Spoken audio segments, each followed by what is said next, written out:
दर्शकहरू नमस्कार। एबिसी वाचमा यहाँहरूलाई हार्दिक स्वागत छ। म अनन्त अनुराग।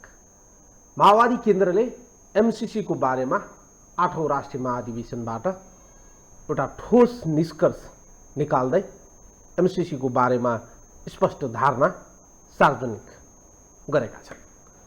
माओवादीको 8औं राष्ट्रिय महाधिवेशन सम्पन्न भए लगत्तै 45 बुँदे प्रस्ताव माओवादीले बाहिर ल्याएको छ, जुन प्रस्तावको बुँदा नम्बर 5 मा एमसीसी को बारेमा प्रश्नसँग लेखिएको छ। एमसीसी पारित गर्ने लाइनमा माओवादी तत्कालै देखिएकै छैन। यथास्थितिमा एमसीसी पास हुन सक्दैन। एमसीसी को बारेमा सम्पूर्ण सरकारवालाहरू बीच बृहत राष्ट्रिय सहमति गरेर मात्रै एमसीसी पास गराउने कुरा सम्भव छ। अन्यथा एमसीसी जस्ताको त्यस्तै संसदबाट पास हुन सक्दैन। पुस 11 गते माओवादी केन्द्रको 8औं राष्ट्रिय महाधिवेशन समुद्घाटन हुँदै गर्दा एउटै मञ्चबाट प्रधानमन्त्री नेपाली कांग्रेसका सभापति शेरबहादुर देउवाले एमसीसी मुलुकको हितमा भएको र पास गराउनु पर्ने तर्कना गरिरहँदा माओवादीको 8औं राष्ट्रिय महाधिवेशनमा प्रचण्डको राजनीतिक प्रस्तावमा एमसीसी को बारेमा स्पष्टसँग एमसीसी को बारेमा बुझाए र तर्कनाहरू बाहिर आए। लगभग प्रचण्डकै लाइनमा माओवादीको सबैको सहमति रहेको देखिन्छ। कांग्रेस जसरी भए पनि पास गराउने लाइनमा, माओवादी केन्द्र यथास्थितिमा पास गराउन नहुने लाइनमा, नेकपा एकीकृत समाजवादीले केवल आर्थिक अनुदान भए मात्रै पास गराउने लाइनमा र प्रमुख प्रतिपक्षी दल नेकपा एमाले सत्तारूढ दलले स्पष्ट निर्णय गरे मात्रै आफूहरूको विषय सार्वजनिक गर्ने तयारी गरिरहँदा मधेस केन्द्रित दलहरू नबोल्दा पनि एमसीसी कै पक्षमा देखिएका छन्। सम्भवतः यो एमसीसी को खिचातानीले राष्ट्रिय राजनीतिको घटनाक्रमहरू फरक तरिकाले अगाडि बढ्ने र अहिले देखिएको सत्ता गठबन्धन पनि विभाजनमा जाने संकेतहरू, पूर्व संकेतहरू देखा परेको छ। संवाद गर्नेछौँ। हामीसँग हुनुहुन्छ माओवादी केन्द्रका नेता हेमराज भण्डारी। कार्यक्रममा उहाँलाई स्वागत गर्छु। हेमराजजी, कार्यक्रममा स्वागत गर्न चाहन्छु। हजुर, धन्यवाद। बधाई पनि दिन चाहन्छु, केन्द्रीय सदस्य हुनुभएको छ। धेरै धेरै धन्यवाद तपाईलाई। तपाईहरू धेरै कुराहरू स्पष्ट पार्नुभयो, वैचारिक रूपमा पनि कतिपय कुराहरू स्पष्ट पार्नुभयो, तर धेरैले अपेक्षा थियो एमसीसी को बारेमा माओवादीको जे कुराहरू अहिले बाहिर देखिँदैछ वास्तविकता त्यो होइन। माओवादी भित्रभित्र एमसीसी प्रति सफ्ट लाइनर हो, पास गराउनु पर्छ भन्ने लाइनमा हो, तर बाहिर पब्लिक कन्जम्सनको लागि तपाईहरू एमसीसी पास गराउनुहुन्न। केही नेताहरूद्वारा तपाईहरू पब्लिक डोमेनमा विरोध गराइराख्नु भएको छ। 8औं महाधिवेशनले त्यो कुरालाई चाहिँ तपाईहरूले स्पष्ट रूपमा चिर्नुभयो, त्यही होइन? त्यो मात्रै पनि होइन, माओवादीको एमसीसी को बारेमा पहिल्यैदेखि धारणा क्लियर थियो कि यथास्थितिमा एमसीसी जस्ताको तस्तै पास हुन सम्भव छैन। यो माओवादीको पुरानो धारणा नै हो। नेकपा हुँदा, तत्कालीन नेकपा हुँदा केपी ओलीसँग प्रचण्ड कमरेडको अन्तरसङ्घर्ष जहाँबाट सुरु भएको थियो, भित्री चाहिँ एमसीसी को विषयबाटै सुरु भएको थियो। उहाँ एमसीसी जस्ताको तस्तै पास गर्नेमा हुनुहुन्थ्यो ओलीजी, प्रचण्डजी एमसीसी यथास्थितिमा पास हुन सक्दैन भन्नेमा हुनुहुन्थ्यो। त्यसैले हामीले केन्द्रीय समितिको बैठकबाट झलनाथ खनालको नेतृत्वमा 3 सदस्यीय कार्यदल निर्माण गर्यौँ। त्यसको अध्ययन गर्नको निम्ति हामीले त्यो हाम्रो जोड बलमा भएको थियो। त्यसैले त्यसको निरन्तरतामा माओवादी छ। त्यसपछिका जे जति घटनाक्रमहरू भए, महरा प्रकरणदेखि अरू यावत काण्डहरू, त्यो कहीँ न कहीँ एमसीसीसँग जोडिएको थियो कि प्रचण्डको एमसीसी प्रति सकारात्मक रुझान छैन भन्ने देखेपछि नै यसमा बारम्बार चारैतिरबाट घेरा हालेर अप्ठ्यारो पार्न खोजिएको थियो। तर माओवादी धरातेली यथार्थमा टेकेको थियो कि यथास्थितिमा एमसिसी पास गर्दैन, यो लिँदै नलिने, रिजेक्ट भन्नेमा पनि थिएन, जस्ता तस्तै स्वीकार गर्ने भन्नेमा पनि थिएन माओवादी। यो अनुदान हो भने किन यसलाई संसदबाट पास गर्ने प्रावधान राखियो? अरू कुनै पनि अनुदान, वैदेशिक अनुदानहरू संसदबाट पास गर्नु नपर्ने, तर नेपालको सार्वभौम संसदले त्यो चाहिँ पास गर्नै पर्ने बाध्यता हामीलाई खडा गरियो। सबभन्दा पहिलो प्रश्न यो हो।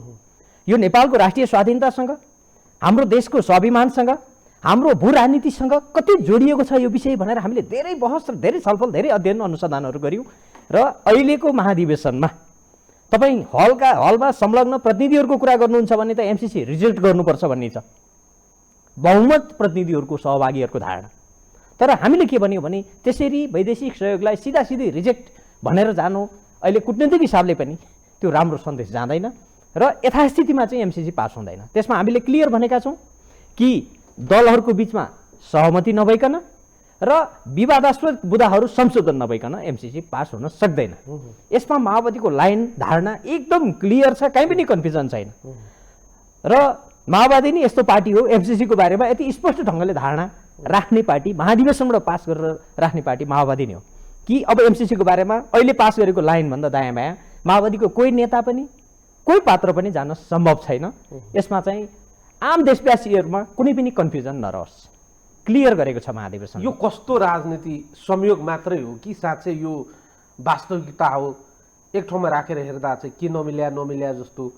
एकातिर एमसिसीको तपाईँहरूले चाहिँ क्लियर कट एउटा चाहिँ स्पष्ट दृष्टिकोण बाहिर सार्वजनिक गरेको स्थिति, अर्कोतर्फ नर्मली राजनैतिक दलको महाधिवेशनपछि नयाँ नेतृत्व चयन भएपछि पार्टी अध्यक्षको रूपमा चयन भए लगत्तै क्विकली अमेरिकन एम्बेसडरको पार्टी अध्यक्ष पुष्पकमल दाहाल प्रचण्डलाई बधाई ज्ञापन। यो कता कता के नमिल्या जस्तो साँच्चै हो कि वास्तविकता हो कि होइन? क्यारे एकातिर तपाईँहरू चाहिँ एमसिसी बारेमा क्लियर हुनुभएको छ, अर्कोतिर अमेरिकन एम्बेसडरले चाहिँ प्रचण्डलाई शुभकामना दिनुभएको छ। यो दुईटाको बिचमा तादाम्यता मिलेको छ कि नमिलेको देखियो? नै, हामी खुल्ला राजनीतिमा छौँ।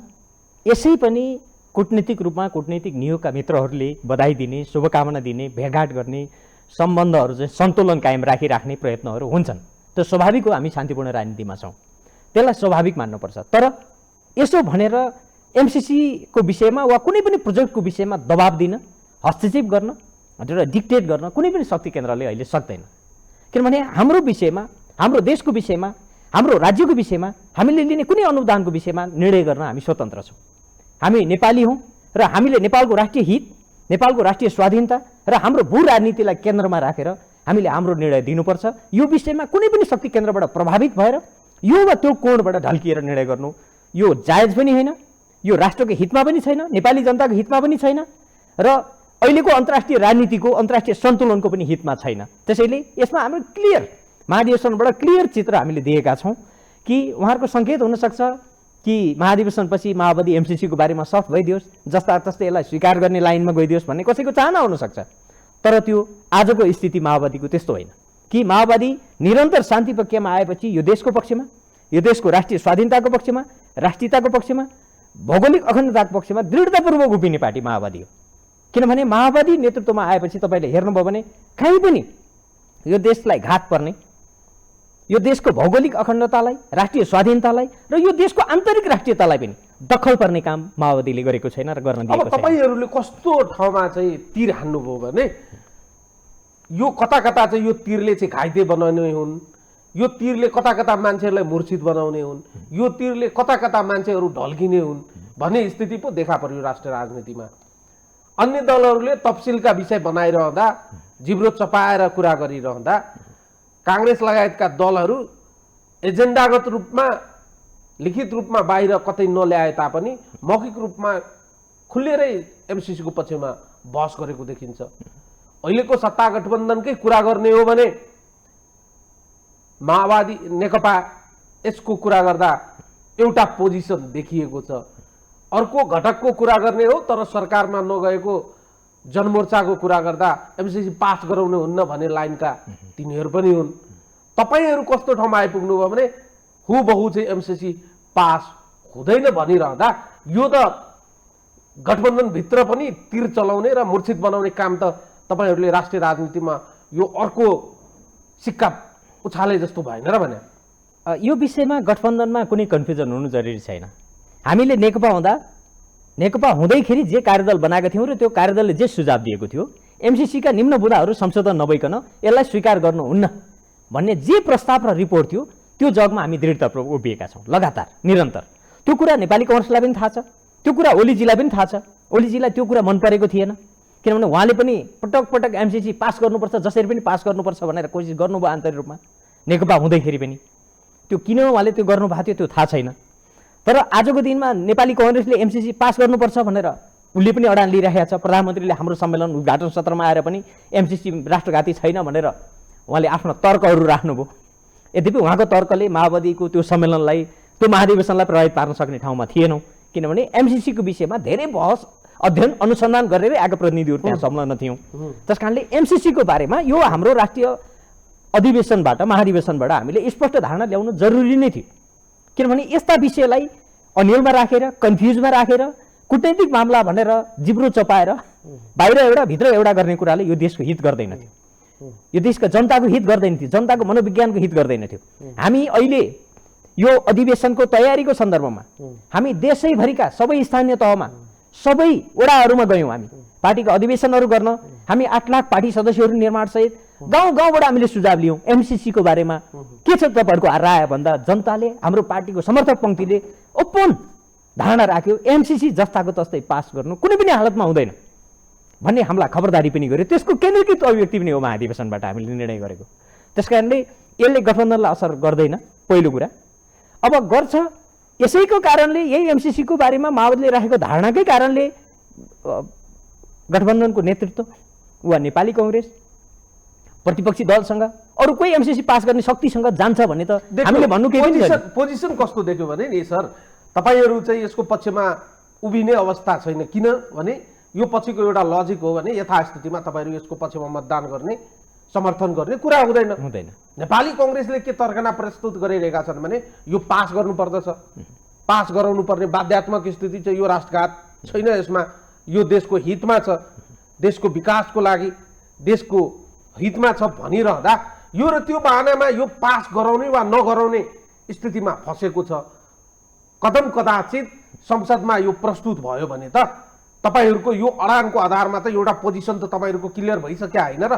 त्यतिखेर त तपाईँ आफैले वा आफ्नै गठबन्धनको सरकारको विरुद्धमा मतदान गर्ने स्थिति आयो भने त राष्ट्रिय राजनीतिमा एक किसिमको पोलिटिकल डिजास्टर त सुरु भयो नि होइन र? त्यो कुरा चाहिँ सरकारको नेतृत्व गर्ने प्रधानमन्त्रीजीले सोच्ने कुरा हो, हामीले होइन। तपाईहरू त बम फोड्नुभयो राष्ट्रिय राजनीतिमा एमसीसी को कुरालाई स्पष्ट पारेर तपाईहरू त यो बम फोड्ने काम गर्नुभयो। त्यस्तो होइन अनन्तजी, हामीले हाम्रो धारणा पहिला पनि क्लियर गरेका थियौँ। हामी सरकार बन्नुभन्दा पहिला पनि हाम्रो धारणा क्लियर थियो, सरकार बन्दा पनि माओवादीको धारणा क्लियर थियो। अहिले अझ महाधिवेशनबाट अझ स्पष्ट र व्यवस्थित रूपमा हाम्रो धारणा सार्वजनिक गर्यौँ। अस्तिसम्म तपाईहरू चाहिँ सानतिनो पटाकाहरू पड्काइराख्नु भएको थियो, महाधिवेशनबाट तपाईहरू बम फोड्नु भएको छ किनभने यो त लिखित दस्तावेज हो सर। यसबाट तपाईहरू पछि हट्ने नैतिक रूपमा व्यवहारिक रूपमा र कार्यक्रम रूपमा पनि तपाईहरू यसलाई चाहिँ अब मान्दिन भन्ने स्थितिमा तपाईहरू जानै सक्नुहुन्न। नै जान सक्दैन, हामी जाँदैनौँ पनि, कदापि जानु पनि हुँदैन। माओवादी अहिले गरेको महाधिवेशनको निर्णयबाट 1 इन्च पनि पछाडि फर्किँदैन पनि, पछाडि फर्किनु पनि हुँदैन र पछाडि फर्किने सम्भावना पनि छैन। यो कुरा एकदम स्पष्ट हामी 3 करोड जनतालाई, नेपाली जनतालाई हामी स्पष्ट गर्न चाहन्छौँ। यथास्थितिमा एमसीसी जस्ताको तस्तै पास गर्ने पक्षमा हामी छैनौँ, एकदम क्लियर कट छैनौँ। हामीले नेकपा हुँदा जे विषय संशोधन गर्नुपर्छ भनेर राखेका थियौँ त्यो संशोधन हुन्छ, एमसीसीको विषयमा छलफल हुन्छ। त्यो संशोधन हुँदैन भने यथास्थितिमा संसदबाट एमसीसी पास गर्दैन। त्यो पास गर्ने मामलामा माओवादी संलग्न हुँदैन, सहमत हुँदैन। यो कुरा एकदम स्पष्ट गर्न चाहन्छु, यो महाधिवेशनको एउटा सन्देश हो। तपाईहरूले पनि थाहा छ एमसीसी संशोधन हुने कुरा चाहिँ एमसीसी का वरिष्ठ अधिकारीहरूले पनि तत्काल सम्भव छैन भनिसकेका छन्। अमेरिकी अधिकारी, उच्च अधिकारीहरू नेपाल भ्रमणमा आउँदा एमसीसी भित्रका कतिपय प्रावधानहरू हटाउनुपर्छ भन्दा, संशोधन गर्नुपर्छ भन्दा यो तत्काल सम्भव छैन, हुबहु पारित गराउनुपर्छ भन्ने तर्कना प्रस्तुत गरिरहँदा तपाईले त्यही त मेरो तर्कना के हो भने तपाईहरु बम फोडेको त्यही निर हो। तपाईहरुले बम फोडेको कहाँनिर हो भने एकैपटक ढाङ्ग पड्काउनु भयो। अब कता कता को मूर्छित बन्ने, कता कता को ध्वस्त हुने, कता कता चाहिँ कसको टाउकोमा लाग्ने, कता कता कसलाई अपाङ्ग बनाउने, कता कता कसको के हुने भन्ने कुरा त तपाईले देखाउनु भयो। एक तरिकाले त यो पोलिटिकल रूपमा यो डिजास्टर हुने र मुलुक चाहिँ फेरि अर्को पोलिटिकल दुर्घटनाको लागि चाहिँ पूर्व संकेतहरू देखा परेको आकलन त गर्न सकिन्छ सर। नै यसै कारणले दुर्घटनामा पर्छ भन्ने मलाई लाग्दैन, पहिलो कुरा। दोस्रो कुरा, एमसिसीको बारेमा हामीले यथास्थितिमा हामी लिँदैनौँ, संशोधन गरेर भन्दा पनि उसले संशोधन गर्दैन भने बलजफ्ती एमसिसी पास गर्नै पर्छ भनेर तर्क गर्नुपर्ने कारण के हो? गर्नै पर्छ भन्ने कारण के हो? दाताले दिएको सहयोग निशर्त केही पनि छैन, यसमा कन्फ्युजन छैन, शर्त छैन भन्नेमा क्लियर हो भने उसले संशोधन गर्न तयार हुनु पर्यो। हामीले त हाम्रो राष्ट्रिय हितको विषय, राष्ट्रिय सुरक्षाको विषय, राष्ट्रिय नेपालको संविधानको विषय र एमसिसीले नेपालको कूटनीतिक सम्बन्धमा अन्तर्राष्ट्रिय शक्ति सन्तुलनमा पार्ने प्रभावको विषय हामीले उठाएका छौँ। ती विषय संशोधन गर्न, फेरबदल गर्न दाता तयार हुँदैन भने हामीले जबरजस्ती त्यसलाई लिनै पर्छ भन्ने कोही जरुरी हुँदैन। कसैले दिएको सहयोग लिन भन्न पाइयो, शर्त राखेर लिनुपर्छ र हामीले शर्त राखेर उसले पनि यो गरिस् भने दिने, यो गरिनुहोस् भने नदिने भन्ने हुँदैन कि हामीले हाम्रो हितभन्दा विपरीतका हामी कुनै पनि अनुदानहरू लिँदैनौँ। यो कस्तो ठाउँमा पुग्नु भएको छ भने तपाईँहरू हात काटेर दिइसक्नुभयो, हात काटेरै दिइसकेपछि अब चाहिँ हात त जोगाइदियो न कम्तीमा भन्ने स्थितिमा पुग्नु भएको रहेछ। एमसिसी सहमति गर्ने वा एग्रिमेन्ट गर्ने बेलामा सोच्नुपर्ने कुराहरू थिए, तर त्यति बेला चाहिँ हाम्रो ध्यान पुगेन वा तत्कालीन सरकारको वा तत्कालीन चाहिँ सरकारवालाहरूको ध्यान नपुग्दा हात काटेर दिएर चाहिँ हात त कम्तीमा जोगाइदियो भन्ने तर्कना चाहिँ अहिले आएको देखिन्छ। फेस सेभिङ कुरा हो त्यसो भए। सुरुको चरणमा एमसिसी संसदबाट पास गर्ने कुरा थिएन, पहिलो नम्बर 1 सुरुको चरणमा। दोस्रो कुरा, एमसिसी सम्झौता हुँदा प्रारम्भमा अमेरिकाको स्ट्राटेजी के थिएन भने डोनाल्ड ट्रम्प त्यति बेला राष्ट्रपति भएर आइसक्नु भएको थिएन। डोनाल्ड ट्रम्प राष्ट्रपति भएर आइसकेपछि उहाँले एमसिसी लगायत अमेरिका संलग्न भएका जति पनि विकास परियोजनाहरू छन् ती परियोजना र अनुदानहरूलाई पनि इन्डो पेसिफिक स्ट्राटेजीको, मिलिट्री स्ट्राटेजीको एउटा पार्टको रूपमा, अभिन्न पार्टको रूपमा इन्भल्भ गर्नेछौँ भनेर उनले निर्णय गराए। उनको सैन्य रणनीतिको पार्टको रूपमा मात्रै हामी सहयोगी परियोजनालाई लान्छौँ भनेपछि नेपालमा एमसिसी विवाद धेरै चर्किन थालेको हो कि हामीले पनि सिरियसली छलफल त्यहाँबाट मात्रै गर्यौँ। किनभने यस्ता अनुदानहरू धेरै लिएको हो नेपालले, यसअघि पनि लिएको हो, तर यसरी शर्तसहित संसदबाटै पास गर्ने गरी यस्ता अनुदानहरू लिएको थिएन। यो किन संसदबाटै पास गर्नुपर्ने? र यो उसको हामी जुन भू राजनीतिमा छौँ, यतातिर एउटा महाशक्ति छ विश्वको, सबैले जानेको छ, ऊ अमेरिका आफै एउटा महाशक्ति हो, हामी एउटा दुईटा ठुला देशहरूको बिचमा एउटा सानो राष्ट्र छ, अहिलेसम्म शान्त राष्ट्र, भौगोलिक रूपमा अखण्ड राष्ट्र, एउटा चाहिँ एकताबद्ध भएको शान्तिको देश भनेर परिचित देशको रूपमा हामी रहेका छौँ। यस्ता परियोजनाहरू उसको मिलिट्री स्ट्राटेजीको एउटा अङ्ग हो भनेर स्वीकारिएका परियोजनाहरू हामीले स्वीकार गर्दा त्यसले पार्ने अन्तर्राष्ट्रिय राजनीतिमा पार्ने असरको पनि हामीले क्यालकुलेसन गरेका छौँ, नम्बर 1। नम्बर 2, एमसिसीका केही प्रावधानहरू हाम्रो राष्ट्रको हितमा छैनन्। नम्बर 3, एमसिसीका केही प्रावधानहरू नेपालको संविधान र कानुनसँग बाजिएका छन्। अन्त यी चिजहरू संशोधन नगरिकन त कसरी हामी लिन सक्छौँ त? त्यो सम्भवै छैन नि, त्यो कल्पनै गर्न नसकिने विषय हो नि। हामी चाहे काङ्ग्रेस होस् चाहे एमाले होस्, पहिला त हामी नेपाली हौँ, पहिला त यो देशका नागरिक हौँ नि, पहिला त हामी यो देशका नागरिक भएर सोच्नु पर्यो नि, त्यसपछि पो पार्टी त। पहिला त पार्टी भन्दा हामी यो देशका नागरिक हौँ, त्यसपछि यो देशको नागरिक भएको कारणले हामी नेपालमा राजनीतिक दल खोलिरहेछौँ, नेपालमा पार्टीहरू निर्माण गरिरहेछौँ आफ्ना विचारका आधारमा।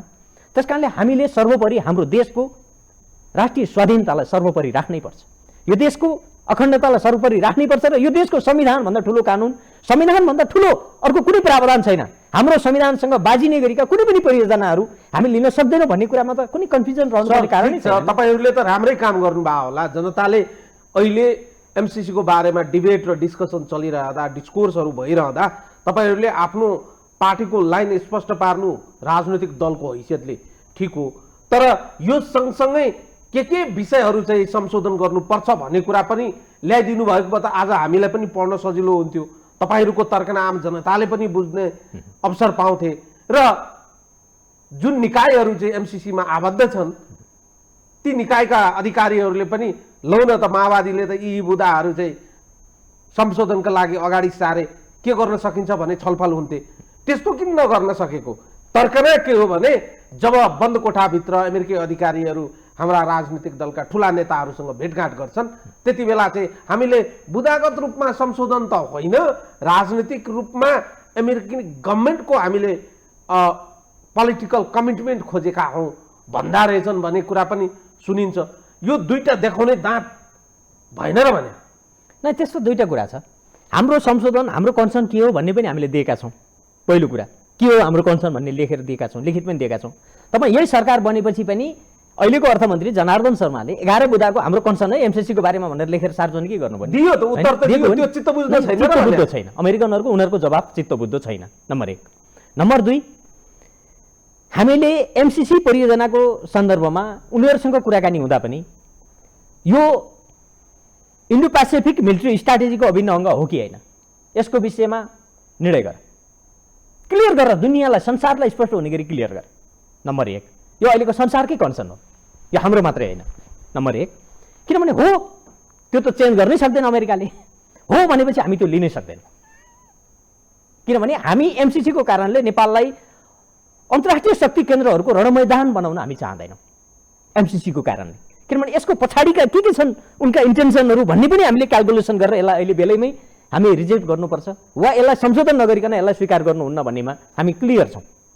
त्यसैले मलाई लाग्छ आजको दिनमा एमसिसी परियोजनाको विषयमा चाहे अमेरिकालाई होस् चाहे हामीलाई होस्, क्लियर के छ भने माओवादीले सुरुदेखि नै उनीहरूसँगको कूटनीतिक भेटमा पनि हामीले उठाएका कन्सर्नहरू हाम्रो राष्ट्रिय सुरक्षाको कन्सर्न, हाम्रो नेपालको संविधानसँग बाजिएका विषयहरूको कन्सर्न र उसको इन्डो पेसिफिक स्ट्राटेजीको अभिन्न पार्ट हो कि होइन, यति चाहिँ तिनवटा चाहिँ क्लियर नभइकन हामी पास गर्ने स्थितिमा छैनौँ भन्ने सङ्केत त दिएको छ नि। कूटनीतिक रूपमा खुल्ला यसरी नै नभनिया होला, कूटनीतिक रूपमा भनिएको छ दलहरूको बिचमा सहमति नभइकन, राष्ट्रिय सहमति नभइकन एमसिसी पास गर्दैन। हामी दलहरूको बिचमा छलफलमा छौँ, सहमति भए पास हुन्छ, सहमति भएन भने पास हुँदैन। हामीले त्यो त भनेकै छौँ। त्यो भनेको यथास्थितिमा पास हुँदैन भनेको पनि त हो नि, नत्र त निशर्त पास गर्छौँ तिम्रो सम्झौता हामी भनिहाल्थ्यौँ नि। त्यो त हामीले पहिलादेखि कहिले पनि भनेका छैनौँ। त्यसैले माओवादी चाहिँ यो विषयमा कुनै कन्फ्युजनमा छैन। तपाईँहरू एकातिर अमेरिकासँग सम्बन्ध सुधार पनि गर्न चाहने, अर्कोतिर अमेरिकालाई चाहिँ काउन्टर पनि दिने, दुइटै काम गरिराख्नु भएको छ घुमाएर। नै, अमेरिकालाई हामीले काउन्टर दिएको होइन, तर अहिलेको भू राजनीतिमा हामी यो वा त्यो, हाम्रो त असंलग्न परराष्ट्र नीति हो। हाम्रो पहिलादेखि नै नेपालको असंलग्न परराष्ट्र नीति पनि हो। अहिलेका विश्वका दुईटा महाशक्ति राष्ट्रहरू टक्राइराखेका छन्, आर्थिक रूपले चीन र अमेरिका, सैन्य हिसाबले पनि तिनै दुईटा शक्तिहरू टक्राइराखेका छन्। यस्तो स्थितिमा चीन हाम्रो उत्तरको छिमेकमा छ हो। यसलाई काउन्टर गर्ने भूमिका, यसलाई चाहिँ सुरक्षा थ्रेटको रूपमा भूमिका नेपालले खेलिदियोस् भन्ने कसैको चाहना हुनसक्छ। त्यो भूमिका हामी चाहेर पनि खेल्न सक्दैनौँ अहिले, चाहे उत्तर होस् चाहे दक्षिण होस्। हामी त्यो सन्तुलनमा कायम रहनुपर्ने हाम्रो बाध्यता छ। हाम्रो भौगोलिक कारणले, भौगोलिक अवस्थितिको कारणले हामी त्यो सन्तुलन कायम गर्दै बच्नुपर्ने स्थिति छ। होइन भने हाम्रो जस्तो सानो देश यो यस्तै अखण्ड रूपमा रहन्छ भन्ने कुनै सुनिश्चितता छैन। इतिहासका खास कालखण्डमा नेताहरूले, देश जिम्मा लिएका राजनीतिक नेताहरूले गल्ती गरे भने देश अस्तित्वबाट सिद्धिएका पनि उदाहरणहरू छन्। त्यसकारणले हाम्रो देशभन्दा ठुलो चाहिँ कुनै पनि परियोजना होइन। यो देशभन्दा ठुलो, यो देशका जनताभन्दा ठुलो, यो देशको संविधानभन्दा ठुलो चाहिँ कुनै पनि परियोजना होइन। त्यसैले जस्ताको तस्तै त्यो परियोजना पास गर्नु हाम्रो हितमा छैन भन्ने हाम्रो निष्कर्ष। तपाईँलाई म ठाडै प्रश्न गरेँ, पछिल्लो समय चीनले चाहिँ एमसिसी पास गराउनुहुन्न भनेर अनौपचारिक रूपमा राजनैतिक दलहरूभित्र लबिङ गरेको देखियो। तपाईँहरूको अहिलेको राष्ट्रिय महाधिवेशनबाट जे लाइन आएको छ, कतिपयले चीनको इन्फ्लुएन्समा तपाईँहरूले यो निर्णय गर्न र यो विषयलाई उठाउन बाध्य हुनुभयो। अमेरिकालाई चीनको काउन्टरको रूपमा वा चीनलाई अमेरिकाको काउन्टरको रूपमा जुन प्रकारको अहिले नेपालमा सङ्केतहरू देखा परे, त्यसमा तपाईँहरू एक कदम अगाडि आउनुभयो। चाइनासँगको नजिक सम्बन्धका कारणले तपाईँहरू अहिले यो एमसिसीको बारेमा अलिकति बढी रिजिड हुनुभयो भने तर्कना गर्न सकिन्छ? नै, त्यो गलत कुरा हो। हामी न त चाइनाको पक्षमा न त अमेरिकाको पक्षमा, हामी नेपालको पक्षमा छौँ। हामी नेपाली जनताको पक्षमा छौँ। मैले बारम्बार भने हामी नेपालको संविधानको पक्षमा छौँ। हामी नेपालको संविधानको पक्षमा उभिँदा, यो देशको अखण्डताको, भौगोलिक राजनीतिक अखण्डता र स्वाधीनताको पक्षमा उभिँदा र हाम्रो राष्ट्रिय हितको पक्षमा उभिँदा कसैको पक्ष लिएको हामीलाई आरोप लाग्छ भने हामी त्यो स्वीकार्न तयार छैनौँ। किनभने हामी हाम्रो पक्षमा उभिएका छौँ। चीनले के गर्छ, अमेरिकाले के गर्छ उनीहरूको कुरा हो। तर हामीले पहिलो कुरा हाम्रो देशको राष्ट्रिय स्वाधीनता र हाम्रो देशको कानुनको सर्वोच्चतालाई हामीले हेरिरहेका छौँ। यसो गर्दा चीनको इन्टेन्सन हुनसक्ला, उसको आशय हुनसक्ला यो एमसीसी जस्ता जस्तै पास नगरिदिए वा एमसीसी रिजेक्ट गरिदिए हुन्थ्यो भन्ने चाहना होला उसको, त्यो फरक कुरा हो। तर हामीले आजको दिन होइन नि यो कुरा त, जब एमसीसीको विषयमा उसले इन्डो पेसिफिक स्ट्राटेजीको अभिन्न अङ्ग हो भनेर निर्णय गर्यो त्यो बेलादेखि हाम्रो मत कुनै न कुनै रूपमा हामीले क्लियर रूपमा राखेका थियौँ र आजको दिनमा नेपाली जनताको बिचमा एमसीसीको बारेमा यति स्पष्ट धारणा राख्ने पहिलो राजनीतिक पार्टी हो माओवादी। पहिलो राजनीतिक पार्टी हो एमसीसीको बारेमा कुनै पनि राजनीतिक दलले जिब्रो चपाएर ओलीजी सत्तामा हुँदा एमसीसी पास गर्न लाग्नुभयो, बाहिर सडकमा गएपछि एमसीसीको विरोध गरी टोपल्नु। हामीले सत्तामा हुँदा बाहिर हुँदा जहाँ हुँदा पनि हामीले एउटै कुरा बोलेका छौँ।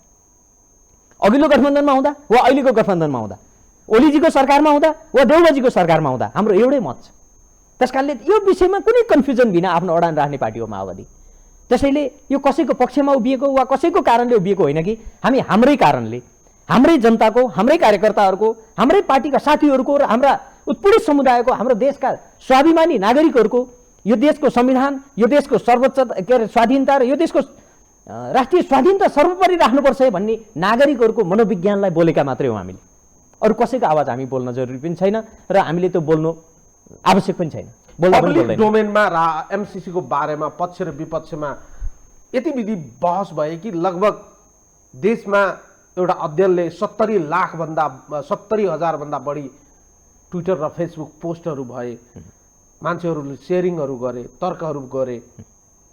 एमसीसी अब केवल अनुदान लिने वा नलिने विषयसँग सरकार मात्रै रहेनन्, अब यो विषय राष्ट्रमा चुनावी एजेन्डाको रूपमा स्थापित भयो र जनताले जसरी यसलाई एक किसिमको भाष्य निर्माण गर्ने दिशातर्फ हामी अगाडि बढ्यौँ। एमसीसी अब हाम्रो लागि अहिलेको मौजुदा कमिङ इलेक्सनहरू 3टा जुन आउँदैछ त्यसको लागि हटकेक र भोटको राजनीतिको एउटा तत्त्वको रूपमा देखा परेको छ। क्यास कसले गर्ने भन्दा चाहिँ तपाईहरू चाहिँ एक कदम अगाडि देखिनु भयो। नै यसलाई क्यास गर्ने मात्रै विषय होइन, हामीले जनताको मनोविज्ञान बोलिरहेछौँ। राजनीतिक पार्टी भनेको के हो? राजनीतिक पार्टी भनेको जनताको आवाजहरू, जनताको मनोविज्ञानहरू, जनताको भावनाहरूलाई बोल्ने प्रतिनिधि पात्र हो नि राजनीतिक पार्टीहरू त। त्यसको लागि नै राजनीतिक पार्टी होइन जनताको कुरा भन्दा पृथक आफ्ना आफ्ना कुरा बोल्दै हिँड्ने। कुनै परियोजना व्यक्तिको नेताको इन्ट्रेस्टको कारणले त्यसको पक्षमा लाग्ने हुन्थ्यो भने त राजनीतिक पार्टी पार्टीको रूपमै रहँदैन थियो। हामी जनताको आधारभूत तहसँग जोडिएका छौँ। हामी जनताको ग्रामीण देशभक्त नागरिकहरूको अहिले पनि सहानुभूति माओवादीप्रति छ। माओवादीले के गर्छ भन्ने सबैले हेरिराखेका छ भन्दा यसको विषयमा कहीँ कन्फ्युजन थियो भने पनि हामीले क्लियर गर्नुपर्छ। हामीले महाधिवेशनमा बहसै गऱ्यौँ, यसको विषयमा कहीँ कुनै कन्फ्युजन छ नेताहरूमा, कोही नेताहरूमा भने पनि यसलाई क्लियर पार्टीको धारणा स्पष्ट गरिदिउँ कि जनताले स्पष्ट बुझोस् माओवादीको एमसीसीको बारेमा यस्तो धारणा छ। अब यो कूटनीतिक विषय होइन, अब यो कूटनीतिक जवाफ दिने विषय रहेन। तपाईँले भन्नुभयो सही कुरा हो। अब यो जनताको प्रत्येक नागरिकको सरकारको विषय हो। प्रत्येक नागरिकले हामी गाउँ जाँदा देख्यौँ एमसीसीको बारेमा धारणा बनाइसकेका छ। यस वा नो धारणा बनाइसकेका छ जनताले। त्यसको प्रतिनिधि आयो नि महाधिवेशनमा, त्यसको रिफ्लेक्सन आयो होइन। त्यो रिफ्लेक्सन आउँदाखेरि के भयो भने महाधिवेशनमा हामी एमसीसीको जस्ताको तस्तै पास गर्ने पक्षमा कुनै पनि हालतमा उभिन सक्दैनौँ, उभिनु हुँदैन भन्ने तलको पनि सुझाव आएपछि हामीले यो निर्णय गरेका पनि हो नि। निर्णय संस्थागत रूपमा धारणाको हिसाबले त हामी पहिल्यै क्लियर थियो माओवादीको धारणा। अब के भन्नुभएको छ भने मैले यसो पढेँ तपाईँहरूको यो 45 बुँदे धेरै कुराहरू तपाईँहरूले उठान गर्नुभएको छ, समाजवादको व्याख्या गर्ने कोसिस गर्नुभएको छ। तर के को समाजवाद, कस्तो समाजवाद भन्ने बारेमा नेपालकै आफ्नै मौलिकता बोकेको समाजवादको तर्कनाहरू रहेछन्। तर त्यसमै के लेखिदिनु भएको छ भने तपाईँहरू एमसीसीकै बारेमा के लेखिदिनु भएको छ भने एमसीसीको बारेमा सरकार, राजनैतिक दल र संसदमा बृहत सहमति नगराइकन हुँदैन भन्ने तर्कना के हो भने यो नहुने कुरा पक्का-पक्की जस्तै देखियो। एकमत हुने त त्यहाँ सम्भवै देखिएन। कुनै पनि एङ्गलबाट लेफ्ट राइट जताबाट हेर्दा पनि सहमति हुने सङ्केत त कतैबाट पनि देखिँदैन। अब यस्तो स्थितिमा त ठाडै तपाईँहरूले यसलाई अस्वीकार गरेको जस्तो देखियो।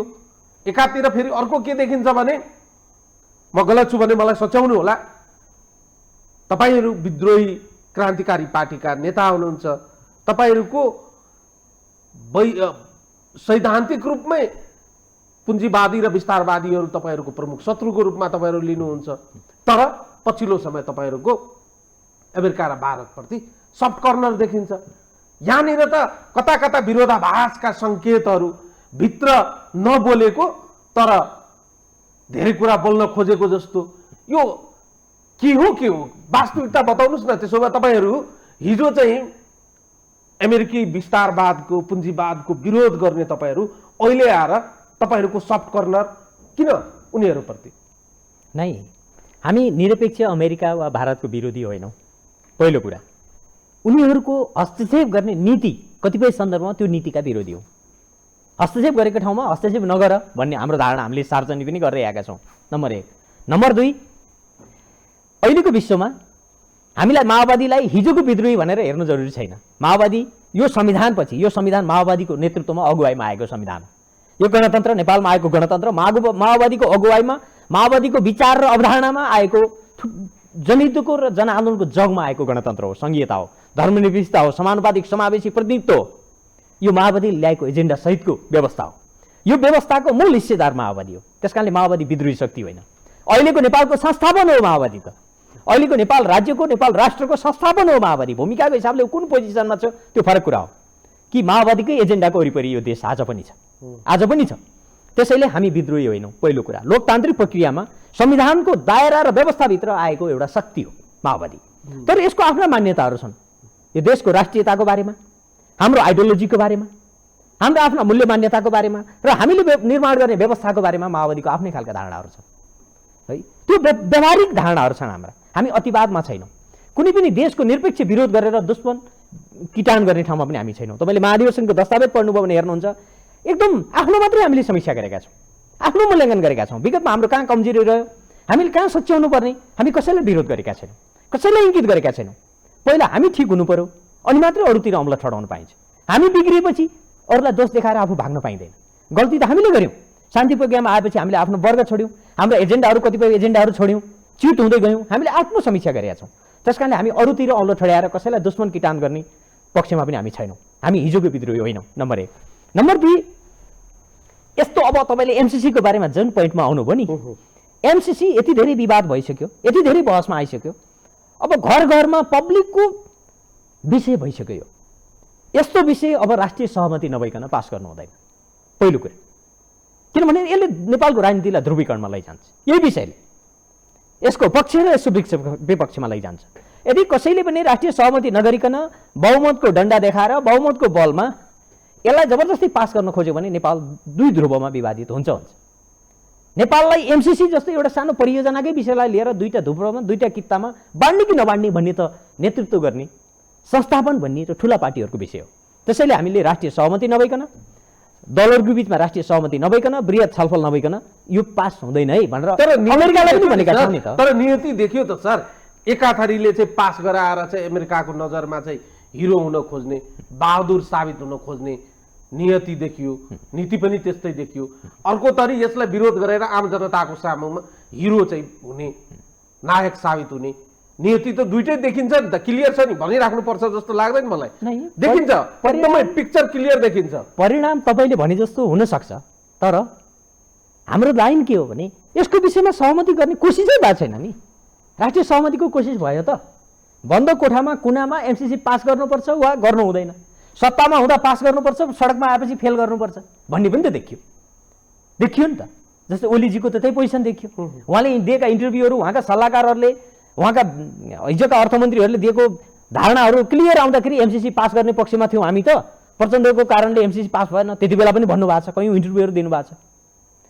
काङ्ग्रेस त एमसिसी पास गर्ने पक्षमा थियो, प्रचण्डले दिएन भन्नुभएको छ। तर व्यक्तिले नदिएको होइन, त्यो प्रचण्डको कारणले, माओवादीको कारणले यो रोकिएको होइन। कि हामीले के भन्यौँ भने सुरुवातबाट यो एमसिसी जसरी विवादमा फस्यो, जसरी बहसमा आयो, आखिर केही न केही त्यहाँ कमजोरी नभइकन, समस्या नभइकन त बहस, यो विवाद त आएन। र आम जनता अहिले त विज्ञान प्रविधिको सूचना सञ्चारको युग हो नि, यस्ता परियोजनाहरूको लुकाएर लुकाउन सकिन्छ। संसारभरि बसेका नेपालीहरूलाई थाहा छ एमसिसी के हो भन्ने, सब हेरेको छ डकुमेन्टहरू, हामीले भन्दा धेरै पढेको छ जनताले। उसले आफ्नो धारणा बनाइसक्यो भनेपछि एमसिसीको बारेमा के बोल्छ नेताहरू, के धारणा बनाउँछ नेताहरू भन्नेबाट उसले नेताहरूको, पार्टीहरूको मूल्याङ्कन पनि गर्नेवाला छ।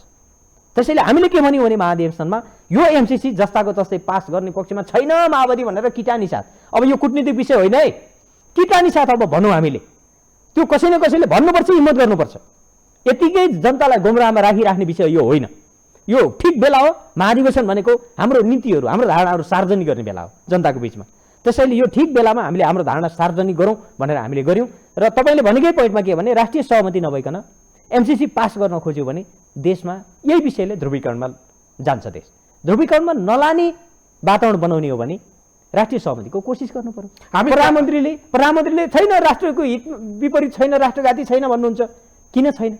कन्भिन्स गर्नु पर्यो सबैलाई, जनतालाई कन्भिन्स गर्नु पर्यो। त्यसो भए जनता विभाजित भइसक्यो, भन्नु पर्यो नि एमसिसी यो कारणले हाम्रो देशको हित विपरीत छैन भन्नु पर्यो नि प्रधानमन्त्रीले। त्यो त भन्नुहुन्न, उहाँले पनि भन्नुभएको छैन कि पास गर्नुपर्छ भन्ने नेताहरूले जनतालाई पनि कन्भिन्स गर्न सक्नु पर्यो र त्यो सरकारवाला राजनीतिक दल र सबैलाई कन्भिन्स गरेर राष्ट्रिय सहमतिको वातावरण बनाउन सक्नु पर्यो।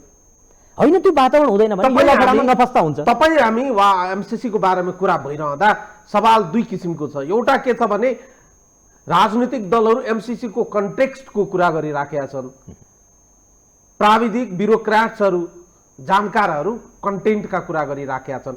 कन्टेक्स्ट र कन्टेन्ट दुइटै फरक परिधिभित्र बसेर डिबेट गर्ने भने त एमसिसी त कहिले पनि मुलुकको हितमा नरहने देखिसक्यो। अब होइन र त्यही स्थिति होइन? तपाईँहरूले राजनीतिक रूपमा कन्टेन्टलाई भन्दा पनि कन्टेक्स्टलाई बढी प्राथमिकता दिनुभएको छ। त्यहाँ चाहिँ चीनलाई घेर्ने कुरा छैन, तर तपाईँहरूको भाष्य के हो भने एमसिसी आयो भने चीनलाई घेर्न खोजेको हो कि क्या हो, इन बिट्विन लाइनमा त्यस्तो छ कि क्या हो भन्ने बुझाइ तपाईँहरूको रहेको छ।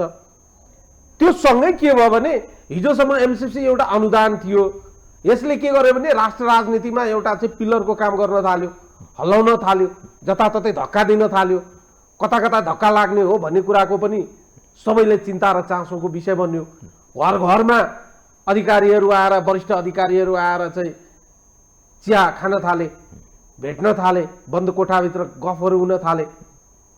एमसिसी पास भएन भने जुन प्रकारको भू राजनीतिक परिवेश तयार भएको छ नि, यो भू राजनीतिक परिवेशमा एमसिसी पास नभए त्यसको आडमा हुने राजनीतिक पराकम्पनहरू जुन देखिन्छ नि, त्यो थेग्ने स्थितिमा हामी छौँ। किनभने तपाईँलाई पनि थाहा छ हाम्रो आन्तरिक राजनीति एकदमै थिलथिलो बनेको छ, एकदमै कमजोर बनेको छ र राजनीतिक दलमाथि आम जनताको विश्वासको स्तर कम भएको छ।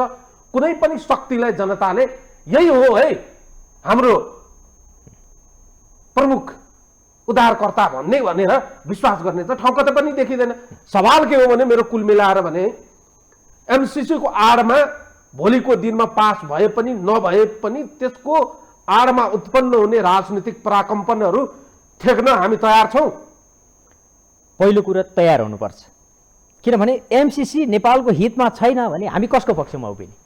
नेपाल राष्ट्रको हितमा उभिँदा, यो देशको स्वाधीनताको पक्षमा उभिँदा, यो देशको संविधानको पक्षमा उभिँदा, हाम्रो सार्वभौमिकताको पक्षमा उभिँदा आउने थ्रेटहरू थेक्न हामी तयार हुनुपर्छ पहिलो कुरा। किनभने हामी यो देशको पक्षमा उभिनुपर्छ पहिलो, हामी नेपाली। नम्बर 2, अब तपाईँले भन्नुभयो एमसिसी पास भए पनि फेल भए पनि त्यो पराकम्पको प्रभाव आउन सक्छ नेपालमा। देखिसक्यो भए पनि फेल भए पनि आउन सक्छ। तपाईँ राजनीतिक दलसँग आबद्ध हुनुहुन्छ, देखिएको छ। खालि चाहिँ त्यसले चाहिँ एउटा बाटो नलिएको मात्रै हो, तर देखिएको छ। नेपाली कांग्रेसले यसको पक्षमा वकालत गर्नु र तपाईँहरूले यसको विपक्षमा वकालत गर्नु, यो पनि एउटा राजनीतिक पराकम्प हो। नै तपाईँले भनेको यो कुरामा म पनि सहमत छु, तर त्यो एमसिसी जसरी पनि पास गर भनेर जनता आन्दोलित हुने स्थिति आज छैन। जसरी पनि एमसिसी पास गर भनेर जनता त सडकमा आएको छैन, तर खबरदार एमसिसी पास गरौँला भनेर त जनता सडकमा आइसक्यो। एमसिसी पास गरेर सदनबाट जसरी पनि भनेर नारा जुलुस लागेको त मैले देखेको छैन। केही नेताहरूले भनेका छन्, केही पात्रहरूले भनेका छन्, या त भन्नु पर्यो केही नेताहरू पात्रहरू यो देशको हितभन्दा विपरीत ढङ्गले उभिन खोज्दै हुनुहुन्छ, या त त्यो सडकमा आएको जनता गलत ठाउँमा छ भन्दा हामी त जनताको पक्षमा उभिने। हामी जनताको बेसबाट, हामी ग्राउन्डबाट उम्रेको पार्टी हो। त्यस कारणले हामीलाई कुनै अन्तर्राष्ट्रिय शक्ति केन्द्रहरूको नुनको सोझो गर्नु छैन, कसैको पनि, र कसैको विरुद्ध हामी प्रयोग हुनु पनि छैन। कसैको विरुद्ध हामी उपयोग हुने पक्षमा पनि हामी छैनौँ। हामी यो देशको पक्षमा उभिन्छौँ, हामी उत्पीडित जनताको पक्षमा उभिन्छौँ, यो देशको स्वाधीनताको पक्षमा उभिन्छौँ दृढताका साथ। त्यसरी उभिँदा आउने सङ्कटहरू झेल्न हामी तयार छौँ जनतासँग मिलेर। तर कसैको नुनको सोझो नगर्ने नाममा कसैका कुनै इन्ट्रेस्ट राखेका परियोजनाहरू पास गरिदिने हतियार हामी बन्न तयार छैनौँ कदापि पनि तयार। भोलि यसको आडमा फेरि मैले प्रश्नैसँग सोध्नुपर्ने भयो तपाईँलाई। मेरो सङ्केत के हो भने एउटा विशेष परिस्थितिमा बनेको अहिलेको राजनीतिक सत्ता गठबन्धन भोलि एमसिसीकै कारणले राजनीतिक दुर्घटना भएर विभाजन हुने स्थिति आयो भने पनि तपाईँहरू त्यसको लागि तयार हुनुहुन्छ? प्रधानमन्त्री त्यो तहसम्म रिक्स मोल्न तयार भएर एमसिसी पास गर्न जानुभयो भने हामी सर्लक्कै सरकार छोडेर जनतामा जान्छौँ। सर्लक्कै सरकार छोडेर हामी जनतामा जान्छौँ कि एमसिसीको बारेमा यो रिजर्भेसन हाम्रो थियो, यो नभई एमसिसी जस्ताको तस्तै पास गर्नु हुँदैन भनेर हामीले महाधिवेशनमा भन्यौँ, हामीले आयोग बनाएर भयौँ, कार्यदल बनाएर भन्यौँ, क्लियर हामीले गऱ्यौँ। हामी सरकार बनाउने बेलामा पनि त्यो भन्यौँ। सरकारको नीति कार्यक्रम बनाउने विषयमा एमसिसीको विषय राख्न खोज्दाखेरि हामीले अहिले नराख्नुहोस् भनेकै हो। प्रधानमन्त्रीले आफै पार्टीको बैठकमा भन्नुभयो माओवादीको कारणले एमसिसीको विषय यहाँ राखिएन भनेर प्रधानमन्त्रीले नै क्लियर गर्नुभयो। त्यसकारणले आज होइन नि, माओवादीको धारणा हिजो पनि क्लियर थियो। तर यदि यो गठबन्धन टुटाएर अर्को केही गर्ने सुरमा नेतृत्व सरकारको नेतृत्व हुनुभयो भने त हाम्रो के लाग्छ र? तर हामी कामना गर्छौँ राजनीतिक सहमति नभइकन, दलहरूको बिचमा छलफल नभइकन एमसिसी टेबल हुनु र पास गर्ने लाइनमा जाँदैन भन्ने अहिलेसम्म विश्वस्त छौँ। नजाओस् भन्ने कामना पनि गर्दछौँ र यो गठबन्धन कायम रहोस्, आगामी निर्वाचनसम्म यो कायम रहोस्, लोकतन्त्रलाई, संविधानलाई, यो व्यवस्थालाई ट्र्याकमा ल्याउनेसम्म यो गठबन्धन कायमै रहोस्। किनभने यो प्रतिगमनको विरुद्ध झन्डै संसद सिद्धिएको अवस्थामा, संविधान भत्किएको अवस्थामा, सडकबाट आन्दोलनबाट पनि स्थापित भएर त्यसको बलबाट पनि आएको, अदालतले पनि सपोर्ट गरेर अदालतको पनि सहानुभूति सहित कानुनी वैधता सहित पनि आएको यो गठबन्धन भएको हुनाले गठबन्धन आगामी निर्वाचनसम्म कायम रहोस्।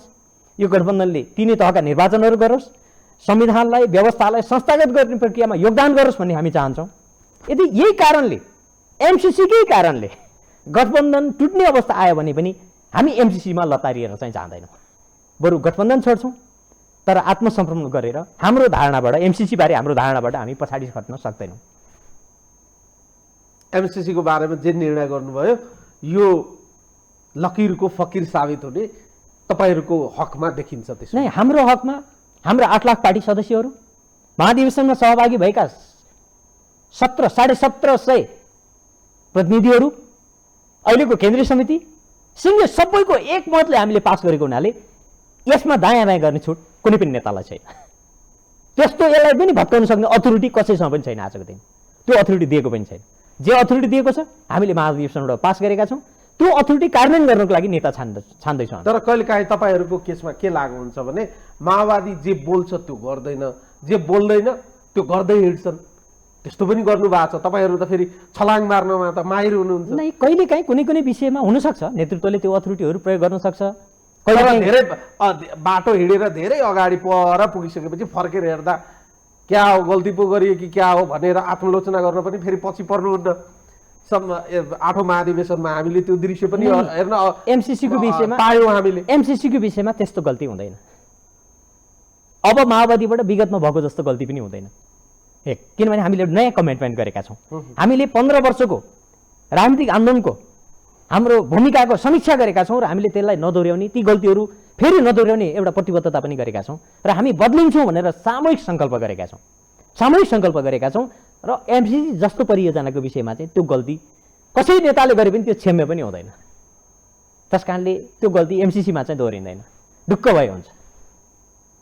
तपाईँहरू व्यवहारिक रूपमा जे जस्ता विषयवस्तुहरूमाथि छलफल गर्नुभयो, लिपिबद्ध गर्नुभयो, त्यसलाई दस्तावेजीकरण गर्नुभयो, त्यसलाई लागू गर्नको लागि एक किसिमको कमिटमेन्ट गर्नुभयो।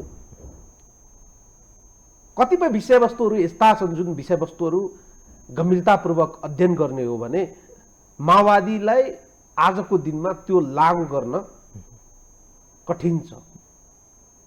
किनभने माओवादी हिजोको जस्तै क्रान्तिकारी छविबाट तपाईँले अघि बताउनु भयो नि, वर्गलाई हामीले त्याग्यौँ, जनतासँग हाम्रो दूरी बन्यो, हामी एउटा नयाँ वर्गको प्रतिनिधित्व गर्न तयार भयो र नेतृत्व जसको विरुद्धमा चाहिँ आन्दोलनको शङ्खनाद गरेको थियो, नेतृत्व जसको विरुद्धमा आवाज बुलन्द गरेका थिए, तिनै दलाल पुँजीपति वर्गको चुङ्गुलमा फस्यो। यो कुरा त तपाईँहरूले स्वीकार गरिसकेपछि त्यो चुङ्गुल त यस्तो चुङ्गुल रहेछ कि छिर्न कठिन, निस्किन गाह्रो। ठ्याक्कै व्यवहारिक रूपमा तपाईँहरूले गरेका कुराहरूलाई लागि गर्नको लागि त विश्वास गर्ने आधारहरू अझै पनि देखिँदैन। नै दुईटा कुरा छ यसमा। पहिलो कुरा, माओवादी किन त्यस्तो चङ्गुलमा फस्यो भन्दा यसको वैचारिक कारण छ। अब माओवादी कता जाने भन्ने बाटो माओवादीले बेलैमा क्लियर गर्न सकेन। शान्ति प्रक्रियामा आइसकेपछि अबको हाम्रो बाटो के हो? हामीले त्यहाँ डकुमेन्टमा पनि भनेका छौँ। हाम्रो बालाजु बैठक एउटा भएको थियो। बालाजु बैठकमा हामीले के भन्यौँ भने हाम्रो मुखमा चुनाव, दिमागमा विद्रोह लिएर हामी जान्छौँ भन्यौँ। त्यो गलत थियो। हामी संविधान सभाको चुनावमा जान्थ्यौँ भने मुखमा दिमागमा दुईटैमा चुनाव लिएर जानु पर्थ्यो। त्यसले मात्र एउटा कन्फिडेन्स ल्याउन सक्थ्यो। त्यसले के भयो भने त्यसमा चाहिँ विभाजनको मनोविज्ञान जस्तो बनाइदियो। एक। दुई, हामी जनवादी क्रान्ति आधारभूत रूपले पुरा भयो। गणतन्त्र, संघीयता, धर्मनिरपेक्षता यो हामीले ल्याएका एजेन्डाहरू संस्थागत भएपछि सापेक्षित रूपमा पुरा भयो। अब हामी के गर्छौँ भन्ने कुरामा हाम्रो समाजवाद हो अबको गन्तव्य, हेटौँडा महाधिवेशन बन्यो। तर त्यो समाजवाद कस्तो हुन्छ? त्यो समाजवाद स्थापना गर्नको लागि हामीले के गर्ने? त्यो समाजवाद स्थापना गर्न हाम्रो सङ्गठन कस्तो हुने, नेतृत्व कस्तो हुने, संस्कार संस्कृति कस्तो हुने, रहन सहन कस्तो हुने, जनतासँगको हाम्रो सम्बन्ध के हुने, यो यावत विषयलाई हामीले परिभाषित गर्न सकेनौँ। र मैले त बारम्बार भनेको छु, अहिले पनि बहस भयो हाम्रो महाधिवेशनमा, यो माओवादी पार्टीको रूपमा विकसितै भएन, यो आन्दोलनकै रूपमा रह्यो।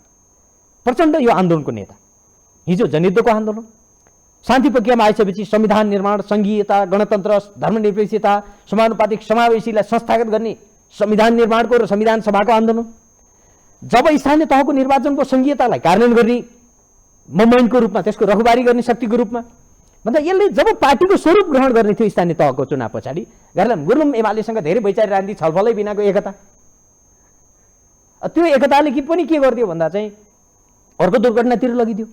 भन्दा पहिलोचोटि माओवादी पार्टीलाई पार्टीको रूपमा, शान्तिकालको पनि एउटा क्रान्तिकारी पार्टीको रूपमा, शान्तिकालको जनतामा आधारित पार्टी निर्माण गर्ने। हिजो चाहिँ माओवादी कार्यकर्ता आधारित पार्टी हो, अहिले हामीले के भन्यौँ भने क्याडर बेस्ड मास पार्टी, जनआधारित कार्यकर्ता पार्टी हो। यो कार्यकर्ता हिजो चाहिँ एउटा सक्षम कार्यकर्ता नेता हुनु पाउँथ्यो, अब त्यो सक्षम कार्यकर्ताको पछाडि जनता भएन भने त्यो नेता हुन पाउँदैन। हामीले भन्यौँ मास बेस्ड क्याडर पार्टी भनेर पार्टीलाई परिभाषित गर्यौँ। त्यसो गर्दाखेरि जनतासँगको अभिन्न सम्बन्ध हुनुपर्छ है नेताको। अब जनताबाट कटेको नेता चाहिँ यो पार्टीको नेता हुन पाउँदैन भन्ने कुरा पास गर्यौँ। त्यसैले विचार राजनीतिमा पनि हामीले के गर्यौँ, नेपाली मोडलको समाजवाद भन्यौँ। त्यसका विशेषता, चरित्रहरू के हुन्छ, त्यसको हाम्रो मौलिकता के हो, हाम्रो आफ्नै गाउँ बस्तीमा भएको पर्व प्रणाली, सामूहिक उत्पादनको त्यो प्रणाली हाम्रो समाजवादको आधार स्तम्भ हो कि होइन? हाम्रा सान्चेप जस्ता यति धेरै छन्, हाम्रा आदिवासीहरूको, हाम्रा अल्पसङ्ख्यकहरूको संस्कृतिभित्र, उत्पादन सम्बन्धभित्र यति धेरै सामूहिकताका संस्कार छन्, तिनलाई जगाएर ल्याएर मात्र नेपाली मौलिकताको, नेपाली मोडलको समाजवाद बन्छ। त्यसमा मार्क्सवादले दिएको सैद्धान्तिक मार्गदर्शन छँदैछ। हामीले भन्यौँ र यसको लागि बहसको सुरुवात गर्यौँ। कुनै पनि पार्टीको महाधिवेशन भयो, तपाईँ एमालेको महाधिवेशन भयो, काङ्ग्रेसको महाधिवेशन भयो, नेपाललाई कस्तो बनाउने, संविधानले भनेको समाजवादसम्म हामी कसरी पुग्ने, कहीँ पनि बहस भएन। तर विचार राजनीति केन्द्रित बहस त माओवादीकै अधिवेशनमा भयो नि 7 दिनसम्म। परिभाषित गर्दै गर्दा के चाहिँ गर्नुभयो भने तपाईँहरू कम्युनिस्ट पार्टी हो, साम्यवाद तपाईँहरूको प्रमुख लक्ष्यको रूपमा हुन्छ, तर तपाईँहरूले के परिभाषित गर्नसम्म भ्याइसक्नुभयो भने प्रतिस्पर्धाबाट श्रेष्ठता हासिल गर्ने र समाजवादको दिशामा अगाडि बढ्ने। तपाईँहरूले त एक तरिकाले जसलाई बुर्जुवा व्यवस्था भन्नुहुन्छ, संसदीय व्यवस्था, त्यसलाई अंगीकार गरिसकेपछि तपाईँहरू माओवादी वा कम्युनिस्ट हो भनेर भन्ने आधार बिस्तारै गुमाउँदै जानुभयो भन्ने कुराको पनि त तर्क पेश गर्न सकिन्छ नि तपाईँहरूको सामु। परम्परागत हेर्दा त्यसरी देखिन पनि सकिन्छ, तर हामी परम्परागत संसदीय व्यवस्थामा छैनौँ। पुरानो 47-48 सालको संसदीय व्यवस्थामा त हामी छैनौँ। आज गणतन्त्र छ देशमा, संघीयता छ, धर्मनिरपेक्षता छ, समानुपातिक समावेशी सिद्धान्त छ र संविधानले नै महिलाहरूलाई 33%, अल्पसङ्ख्यकहरूलाई, मधेसीलाई, जनजातिलाई, दलितहरूलाई, मुस्लिमलाई, सबैलाई पनि राज्यको निर्माण प्रक्रियामा, ब्युरोक्रेसीको कर्मचारी तन्त्रमा, सेनामा, पुलिसमा, सबैतिर पनि अब समावेशी हुन्छ है सबैतिर भनेर एउटा चित्र सुनिश्चित गरेको छ। नेपाल अब सबै जातिको, सबै भाषा, धर्म, क्षेत्रको साझा देश हो। यो एउटा जाति भाषाको होइन भनेर जनतालाई जोड्ने नयाँ सिद्धान्त प्रतिपादन भएको छ। हामीले जे अभ्यास गर्यौँ, तर अभ्यास चाहिँ पुरानै संसदीय व्यवस्थाको जस्तो अभ्यास छ। त्यसैले माओवादीको महाधिवेशनले के भन्यो भने हामीले संविधान निर्माण गर्दा रिजर्भेसनको रूपमा राखेका थियौँ हाम्रो भिन्न मतको रूपमा राखेका थियौँ शासकीय स्वरूपको विषयमा। नेपाल जस्तो देशमा प्रत्यक्ष निर्वाचित कार्यकारी राष्ट्रपति नै चाहिने रहेछ। यो मुद्दामा हामी दृढतापूर्वक अगाडि जाने आगामी दिनमा हामीले भन्यौँ। नम्बर 1। 2, निर्वाचन प्रणाली हाम्रो विकृतिको, यो अहिलेको नेपालको भ्रष्टाचारको यो विकृति विसङ्गतिको मुख्य कारण हाम्रो निर्वाचन प्रणाली पनि हो, संसदीय निर्वाचन प्रणाली पनि हो। यो निर्वाचन प्रणालीले के गर्छ भन्दा भ्रष्टाचारीहरू, हुनेखानेहरू, पुँजीपतिहरू, व्यापारीहरू, दलालहरू, माफियाहरू पार्टीका कभरमा नेता बन्ने, सांसद बन्ने, जनप्रतिनिधि बन्ने अनि मन्त्री बन्ने र नीति निर्माण तहमा उनीहरूको हस्तक्षेप हुने र नीतिगत भ्रष्टाचारलाई संस्थागत गर्ने यो प्रक्रियाको सुरुवात हुने रहेछ भनेपछि पूर्ण समानुपातिक निर्वाचन प्रणाली गरौँ। बरु पूर्ण समानुपातिक निर्वाचन प्रणाली गरिसकेपछि त्यो प्रत्यक्ष निर्वाचित कार्यकारीले संसदभन्दा बाहिरबाट क्याबिनेट विस्तार गर्ने कुरामा हामी स्वतन्त्र बनौँ। शासकीय स्वरूपमा फेरबदल नल्याइकन, सुधार नल्याइकन यो अहिलेको विकृतिलाई अन्त्य गर्न नसकिने रहेछ। त्यसैले हामीले संविधानमा राखेका रिजर्भेसन, हाम्रा भिन्न मतहरू सही छन्, यसलाई दृढतापूर्वक उठाएर जाने भन्ने पनि निर्णय पास गरेको छौँ अहिलेको महाधिवेशनले। अन्तिम प्रश्न गर्छु, बहस चाहिँ तपाईँहरूले गर्नुभयो, एक किसिमको कन्क्लुजन निकाल्ने प्रयास पनि तपाईँहरूको रह्यो। चौबाटोमा अझै पनि हुनुहुन्छ। किन हुनुहुन्छ भने तपाईँहरूले विचार ल्याउनुभयो, बहस गर्नुभयो, कार्यक्रम अब जनताको जनअपेक्षित कार्यक्रम अब आउने सम्भावना तपाईँहरूले ल्याउनु होला। तर अर्को महत्त्वपूर्ण कुरा के रह्यो भने तपाईँहरू अझै पनि जनताको नजरमा परीक्षाको कसीमा हुनुहुन्छ। किनभने पहिलो संविधान सभामा तपाईँहरूको के पोजिसन थियो, आजको दिनमा तपाईँहरूको के पोजिसन छ। आज तपाईँहरूले जे भाष्य निर्माण गर्नुभएको छ, जनताको बिचमा गर्ने कोसिस गर्दै हुनुहुन्छ, यसको आधारमा जनताले पत्याउने नपत्याउने कुरा तपाईँहरूले अहिले ल्याएको विचार, कार्यक्रम, व्यवहारमा कति लागू गर्नुहुन्छ, कति तपाईँहरू आफूलाई सुधार्नुहुन्छ र आफूलाई सुधारेपछि मात्रै माओवादी पुनरुदय हुन्छ कि हुँदैन भन्ने कुरामा एक किसिमको पिक्चर क्लियर होला। तर तपाईँहरू त अहिले पनि कस्तो स्थितिमा हुनुहुन्छ भने नदीमा तर ढुङ्गामा सवार हुनुहुन्छ। पल्ट्यो भने सिद्धियो। यदि सही तरिकाले ड्राइभ गरेर व्यवहारिक रूपमा सबैले चाहिँ चलमचल नगरिकन बस्यो भने पक्कै पनि पार लाग्छन् भन्ने बुझायो। फेरि पनि मेरो प्रश्न के हो भने यो जुन स्थितिमा अहिले तपाईँहरू हुनुहुन्छ, मजेदारको स्थितिमा, यसबाट पार पाउन चाहिँ माओवादीले अब गर्नै पर्ने कामहरू के हुन्? पहिलो कुरा हामीले महाधिवेशनबाट नै भन्यौँ, यो माओवादीको लागि जनताले दिएको अन्तिम एउटा अवसर हो। अन्तिम हो। धेरैवटा अवसर माओवादीले आउनेवाला छैन। तिमीहरू रूपान्तरण हुन्छौ, सच्चिन्छौ या सिद्धिन्छौ। माओवादीको लागि यति मात्रै विकल्प छ। या सिद्धिन तयार हुनु पर्यो या रूपान्तरण हुन तयार हुनु पर्यो। हामी सिद्धिन तयार छैनौँ, हामी आफूलाई बदल्छौँ, रूपान्तरण हुन्छौँ भन्ने सङ्कल्प लिएका छौँ महाधिवेशनबाट। नम्बर 1। नम्बर 2, हामी विचार, राजनीति, कार्यक्रम र भिजनसहित आउँछौँ। अब विचारविहीन गोलचक्करमा हामी छैन। माओवादी एकदम आफ्नो विचार, कार्यदिशा र कार्यक्रम स्पष्ट छ। त्यो कार्यक्रम हामी 5 वर्षको कार्यक्रम निर्माण गर्दैछौँ। केन्द्रीय समितिले त्यो कार्यक्रमलाई ठोस गरेर जाँदैछ। नम्बर 2। नम्बर 3, हामी नेतृत्व हिजो जस्तो एकल नेतृत्वमा अब छैनौँ। अब हामी बहुपदीय नेतृत्व, सामूहिक नेतृत्व, प्रचण्ड कमरेडले पनि एक्लै अथोरिटी प्रयोग गरेर एक्लै निर्णय गर्न दिने र गर्ने ठाउँमा हामी अब छैनौँ। हामी पदाधिकारीहरू निर्माण गर्दैछौँ र सामूहिक नेतृत्वको रूपमा अभ्यास गर्दैछौँ नेतृत्वको। किनभने एक्लै व्यक्तिले निर्णय गर्दा गल्ती हुँदो रहेछ नि। हामी देख्यौँ कतिपय विषयमा चाहिँ ठुल्ठुला गल्तीहरू, मिस्टेकहरू भएको पनि हामीले भोग्यौँ। यसलाई सच्याउँदैछौँ। र त्योभन्दा पनि महत्त्वपूर्ण कुरा, हामीले जनतासँगको सम्बन्धलाई जसरी जनताबाट हामी कट्यौँ त्यसलाई हामी समीक्षा गर्दैछौँ र हामी जनतातर्फ फर्किँदैछौँ। हामी प्रत्येक केन्द्रीय सदस्यहरू, प्रत्येक नेताहरूले जिम्मा लिँदैछौँ। अब पालिकाहरूमा, गाउँ गाउँमा जनताको बिचमा गएर समृद्धिको काम पनि गर्ने, अभियान पनि सञ्चालन गर्ने, जनसेवा पनि गर्ने। हामीले हिजो जे सङ्कल्प लिएर, जे विश्वास लिएर त्यो जनताले हामीलाई यहाँसम्म ल्याइपुर्याएको हो नि माओवादीलाई त जनताले ल्याएको। गरिब जनताको छोराछोरीले रगत दिएर, बलिदान दिएर ल्याएको नेताहरूलाई पनि। अनि गाउँ, ग्रामीण बस्तीका उत्पीडनमा पारिएका जनताहरूले साथ दिएर, सहयोग गरेर, सेल्टर दिएर, महत्त्वपूर्ण भूमिका खेलेर बचाएर माओवादीले यो ठाउँमा ल्याएको। बिग्रिएर काङ्ग्रेस एमाले जस्तै बन्न भनेर हामीलाई ल्याएको होइन। त्यसलाई करेक्सन गरेर हामी जान्छौँ भन्ने सङ्कल्प गरेका छौँ र हामी त्यो सङ्कल्पसहित कार्यक्रम लिएर जाँदैछौँ। मैले अघि नै भने सुरुमा, माओवादीलाई कि त सिद्धिनुपर्छ कि त रूपान्तरण हुनुपर्छ। यस्तो दोसाँधमा माओवादी भएको हुनाले हाम्रो अन्तिम परीक्षा हो। हामी बदलिन्छौँ, हामी आफूलाई बदल्छौँ, हामी बदलिन्छौँ दलाल पुँजीवादसँगको सम्बन्धलाई हामी तोड्छौँ र एकचोटि जनतासँग फर्किन्छौँ, जनतासँग माफी माग्छौँ, हामीले गरेका गल्ती कमजोरीप्रति हामी क्षमा माग्छौँ। र फेरि पनि नेपालमा के देखियो भने 10-15 वर्ष माओवादी जति बिग्रिए पनि काङ्ग्रेस एमाले माओवादी नै छ, अर्को कुनै वैकल्पिक राजनीतिक शक्ति जन्मिएन। माओवादी बिग्रिँदा पनि छान्ने त्यही काङ्ग्रेस एमाले बिग्रिँदा पनि छान्ने त्यही माओवादी जस्तो मात्रै भयो। त्यसैले आजको दिनमा पनि परिवर्तन चाहने नेपाली जनताको, उत्पीडित नेपाली जनताको विकल्प माओवादी मात्रै हो। नेपालको सबभन्दा अग्रगामी राजनीतिक शक्ति माओवादी नै हो र माओवादीलाई नै बनाउनुपर्छ भन्ने सङ्कल्प लिएर हामी महाधिवेशनबाट अगाडि गएको। सबैभन्दा अग्रगामी, सबैभन्दा जनमुखी र उत्पीडित जनताको भरोसाको केन्द्र, आशाको केन्द्रको रूपमा फेरि पनि माओवादीलाई पुनर्जीवित गर्ने, पुनर्जागृत गर्ने, पुनर्दय गराउने हाम्रो सङ्कल्प हो। यो सङ्कल्पमा हामी सफल हुन्छौँ। हामी जनतासँग मिलेर यो देश बनाउने, यो देशलाई समृद्ध बनाउने, यो देशलाई स्वाधीन राख्ने र यो देशलाई समाजवादको यात्रामा लैजाने सङ्कल्पसहित हामी अगाडि आएका छौँ। मैले भने यो महाधिवेशनको सङ्गठनात्मक रूपमा, राजनीतिक रूपमा एउटा निष्कर्ष हो। हामी जनतासँग मिलेर मात्रै आगामी यात्रा तय गर्न सक्छौँ। दलाल पुँजीवादीसँग, कुनै विदेशी शक्ति केन्द्रसँग वा अरू कोहीसँग मिलेर होइन, जनतासँग एकाकार भएर मात्रै यो देश बनाउन सक्छौँ। यदि दलाल पुँजीपतिसँग, अर्को कुनै वर्गसँग, कुनै शक्ति केन्द्रसँग मिल्न थाल्यो भने काङ्ग्रेस एमालेको विकल्प जनताले खोजेको, काङ्ग्रेस एमाले जस्तै भाइ एमाले भाइ काङ्ग्रेस खोजेको होइन। त्यो गर्यो भने माओवादीको औचित्य छैन र माओवादी यही रूपमा रहनु पनि हुँदैन। तपाईँले म धन्यवाद दिन्छु र बधाई पनि दिन चाहन्छु।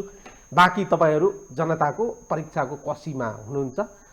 जनताले तपाईँहरूको गतिविधिलाई पक्कै पनि निहाल्नेछन् र जनताले सही निर्णय गर्नेछन्। तपाईँहरू सचिनुभयो, ठिक हुनुभयो भने जनताले पत्याउने आधार देख्यो भने तपाईँहरूलाई पुनः जनताले स्थापित गर्नेछन्।